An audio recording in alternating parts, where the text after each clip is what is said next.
Opinionisti Lirim Gashi thotë se ngërçi politik është rezultati i opozitës dhe ajo duhet të bëjë hapin për zhbllokim. Gashi në një intervistë për gazetën Bota Sot thotë se Albulena Haxhiu është një figurë me kredibilitet dhe qëndrim të qartë në mbrojtjen e shtetit ligjor dhe për këtë nuk ka arsye për zvendësim, por nëse do opozita le të propozojë emra të përshtatshëm. Nëse opozita kërkon emra të pranueshëm, atëherë le të jap ajo një propozim që është mbi interesat e ngushta partijake dhe mbi historinë e komprometuar të politikës së vjetër, por nuk mund të ushtrojë veto mbi kandidaturat e shumicës legjitime. Pranueshmëria kërkon reciprocitet dhe frymë ndërtuese, jo ultimatume, deklaroi opinionisti. Sipas tij, ftesa e kurtit për PDK-n dhe LDK-n për dialog është një shenjë përgjegjësisë politike dhe pranimi i saj nga PDK-ja është pozitiv dhe një bashkëpunim nuk mund të jetë kurrësi bashkëfaqësi, por një kontratë për të ecur përpara me rregulla të reja loje. Gashi në intervistë flet për ndërhyrjen nga presidentja, Amerika, zgjedhjet e reja, qeverinë gjithëpërfshirëse, si dhe dialogun me Serbinë. Ngërçi politik është rezultati i një opozite që nuk po sillet si alternativë demokratike, por si një pengesë sistematike ndaj vullnetit të qytetarëve. Për krahja e listës serbe në këtë sabotim nuk është rastësi, por një strategji e orkestruar që do bëson funksionalitetin e shtetit.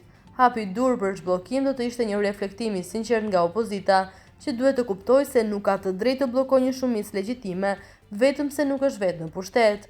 Pra zhbllokimi kërkon guxim politik nga opozita, jo për t'u pajtuar, por për të respektuar demokracia. I pyetur se ndryshe nga përpjekjet e mëparshme në seancën e 1 majit, kryesuesi propozoi votim të fshehtë për kandidaten e vetvendosjes, Albulena Haxhiu, dhe opozita e cilësoi këtë si një veprim antikushtetues dhe nuk u bë votimi fare. Gashi është pyetur nëse ky është një sinjal që QVV ka filluar të përdorë metoda të reja për zhbllokim. Ai është prehur se votimi i fshehtë është një metodë që mund të mbrojë lirinë e deputetëve dhe të zvogëlojë presionet partijake.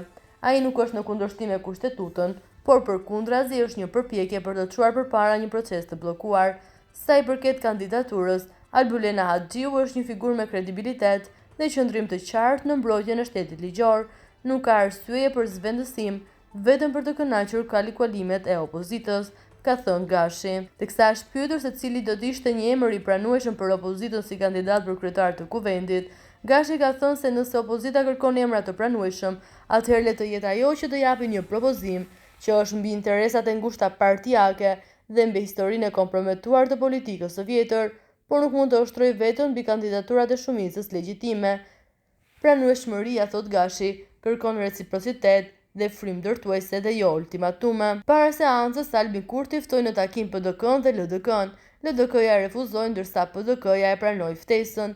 Gashi është pyetur nëse kjo është një sinjal për një mundësi bashkëpunimi mes VV-s dhe PDK-s. Ai ka thënë se ftesa për dialog ishte një shenjë përgjegjësisë politike dhe pranimi i saj nga PDK-ja është pozitiv, por një bashkëpunim i tillë mund të funksionojë vetëm nëse bazohet në reforma të thella, transparencë dhe distancim të plotë nga e kaluara e korrupsionit.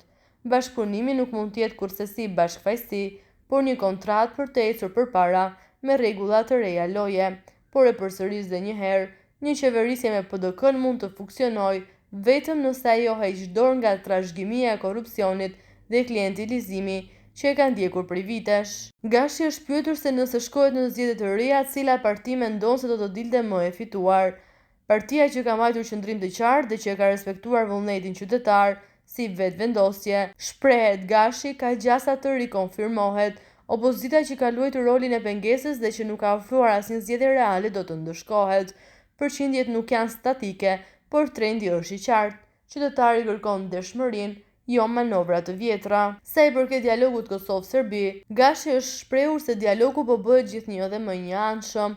Serbia po manipulon opinionin ndërkombëtar, ndërkohë që refuzon zbatimin e marrëveshjeve dhe kriza e brendshme në Kosovë do bëson pozicionin tonë negociues dhe u jep të tjerëve justifikimin për të ushtruar presion vetëm mbi ne. Vetëm një Kosovë politike stabile mund të përballet me një Serbi destabilizuese.